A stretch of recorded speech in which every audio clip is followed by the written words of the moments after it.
l'estaminet de l'Andouillé. De l'Andouillé, exactement. Bonjour Michel Vasseur, comment ça va?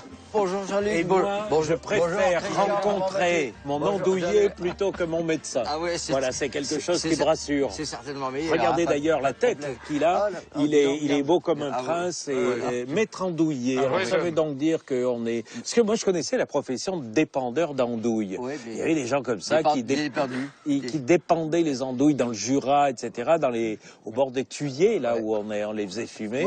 Moi, je la fabrique aussi, et médaille d'or. Les enfants, vous vous rendez compte, petite départementale de province ici, en plein Pas-de-Calais, et on trouve le maître andouillé comme ça au bord de la route, l'estaminet de l'andouillé. C'est joli quand même. Voilà, la jolie andouille que voici, qui est parfumée à la sauge, parce que il y a Socrate, si je me trompe pas, disait que celui qui n'avait pas un pied de sauge dans son jardin, c'était un malheureux, parce que c'est universel comme condiment. On peut le mettre dans tout, on le met dans les jambettes, dans les joues de porc. On va voir comment elle est fabriquée. Oui, bien sûr. Sous le beau soleil. Est-ce que vous... du Pas-de-Calais. On va aller voir comment elle se travaille. Voilà. Allez. On rentre maintenant Alors, dans le domaine de l'andouille. Oula que c'est beau ici. Là, c'est quand même... Mets-toi à l'aise. Hein. Oui. Assez... Mets-toi à ma droite. Très bien, très bien. Ça sera beaucoup mieux. Voilà. Pour ainsi voir. Quand même un joli décor. C'est ça la définition de l'estaminet, hein? Tout à fait. Dis-moi, Christian, oui. L'estaminet, c'est quoi? C'est ce qu'on dit du côté de Lyon, le bouchon ou c'est le bouchon l'idée du lyonnais. bistrot Bouchon du Nord. Chez les Flamands, tu sais, dans les Flandres, tout ça, mais ça redescend un peu par ici. Regarde tous ces légers de houblon, alors tout ce qui tourne autour du cochon. Oui, et l'estaminet, c'est pas l'endroit aussi où il y a toujours un fourneau avec une vieille dame et une cafetière qui maintient le café chaud. Et l'hiver, qui faisait des petites gaufrettes offertes, tu sais, là, comme ça. Là, ah oui, j'ai des petites gaufrettes aussi. Sur les feux, on cheminait les feux de bois, bien sûr, c'est les petites gaufres sèches, là. Comme quoi, toute région a ses secrets. Et c'est ça le bonheur de découvrir ces contrées. C'est quand on s'y glisse ici, eh ben, on se rend compte que très vite, après 2 heures de route depuis Paris, eh ben, on découvre des traditions assez géniales. Alors, mon ami l'andouille. Tu vois, là, c'est le genre d'endroit que nous, avec les copains, on aime s'encanailler. Oui, on fait l'andouille. On fabrique l'andouille. Et on refait le monde. Et on est chez l'andouillé, donc tout va bien, tout va bien. La logique est respectée. Yes. Alors, qu'est-ce que l'on met dans il y a de l'épaule de porc. On a la partie grasse et la partie maigre. Lorsque c'est haché comme ici, on ne voit plus la différence. Quand c'est avec du maigre, c'est pas bon. C'est pas bon, c'est un peu de gras. Oui. Et on prend de l'estomac de porc, du chaudin de porc, et on le coupe en petites lamelles, comme ceci. Voilà. Le chaudin, là tu l'as déjà cuit, celui-là. Ah, ça a déjà été cuit. Alors toi, t'as trouvé un petit, comment dire, un petit circuit, une astuce. Voilà, une petite astuce. Tu pré-cuis, tu le mets dans un moule à jambon que tu presses. Oui, parce que ça ressemble un peu à un jambon blanc, quoi. Oui, voilà. C'est joli d'ailleurs. C'est joli, hein. Alors, on met tout à l'intérieur, ici. Voilà. Oui. Disons, quand tu rajoutes du poids, tu en rajoutes. Ah oui, on regarde pas la marchandise. Tu vas mettre les échalotes. Oui, chef. De la sauge aussi. Allez, ok. Oh, pardon, excuse-moi. Voilà. Alors, on met le tout. Voilà. Alors là, voilà. Ici, il faut que je les mélange quand même. Parce qu'autrement, si on ne les mélange pas... Vas-y, mélange. Oui, mélange. Le fameux poussoir. Qui date des années 50, je pense, peut-être même avant. Il faut surtout bien presser pour pas qu'il y ait d'air, c'est ça? Oui, parce qu'autrement, ça écate après. C'est ça. Après, tu retrouves les bulles d'air dans le bois.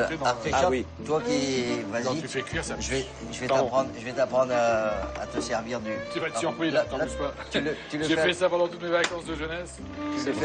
Quand on était petit, toi, tu n'étais pas moniteur de colonie de vacances. Tu étais moniteur andouillé, quoi. Il y a deux vitesses, hein. Une marche arrière et une vitesse vite. Dis donc, c'est une voiture perfectionnée, ton affaire. Il y a une vitesse lente pour la marche avant. D'accord. Bon.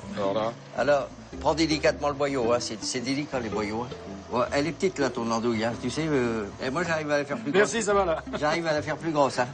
Attends, bouge pas. Regarde. Bon, alors... Tu vois, il y a une façon de tenir le boyau. Regarde ici, toi. Ah oui. Voilà. Ah oui, après, on ferme. Là, tu vois, tu fermes. Alors, coupe ici au bout. Ici. C'est long, voilà. Et alors après, ça va cuire. Non, mais regarde quand même la différence. Oui. Très beau. J'oserais dire. Très belles andouilles. Il y a quand même de belles andouilles. Putain, le mec, on va les mettre cuire. Hein. Oui. Ouais. Alors Allez, on les met à cuire. On les met à cuire. Voilà. D'accord. Alors, il faut savoir que ça cuit pendant 2 heures. Il faut dire quand même un petit mot de ça. On peut mettre une tranche, là, comme ça, le tranché. Comment ça s'appelle? Parce qu'on croit que c'est de la tripe, mais c'est pas de la tripe, c'est un... C'est du pot de chevelèche. Alors on va le redire, c'est du... Pot de chevelèche. Et on va peut-être le répéter, ça s'appelle du... Pot de chevelèche. Il faut mettre une pomme de terre chaude dans la bouche pour le dire. C'est Le vrai, pot de pot de chevelèche. chevelèche. Voilà. C'est une histoire de terrine en gelée, on peut dire ça comme Oui. ça, de 3 viandes. Exact. Il y a du lapin, Lapin, du veau, du veau, de la volaille, de la poule généralement. Oui. Ouais. Oui, et ça se mange froid avec des frites, avec une frite. avec une belle frite. Et de l'endive de région. Et avec Oui, de la salade l'endive. d'endive. Salade Ça, c'est d'endive. tu vois, c'est le soir de Ducasse ou de Kermesse. Ouais. Oui, Le pot de chevelèche, ça c'est le truc, c'est le classique, c'est le grand classique de nos c'est régions. un grand classique. Tout à fait. Je voulais te remercier pour cette belle balade ici dans ce Nord qu'on ne connaît pas très très bien. Très, très Ou mal. d'une manière aussi caricaturale.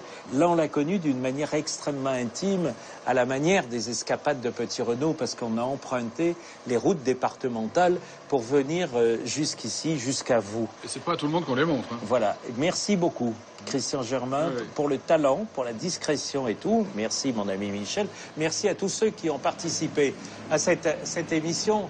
Et puis, je voulais vous dire que vous avez assisté au début de l'émission à des gens un peu planqués. Il faut presque les chercher sous les feuillages.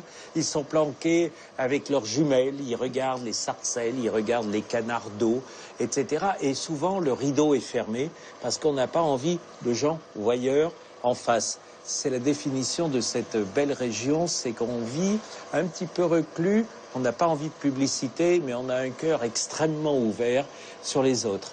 Et puis, il y a une deuxième chose, c'est que j'espère que je vous ai fait aimer le chicon ou l'endive un peu d'une manière différente grâce à l'expertise de cet homme.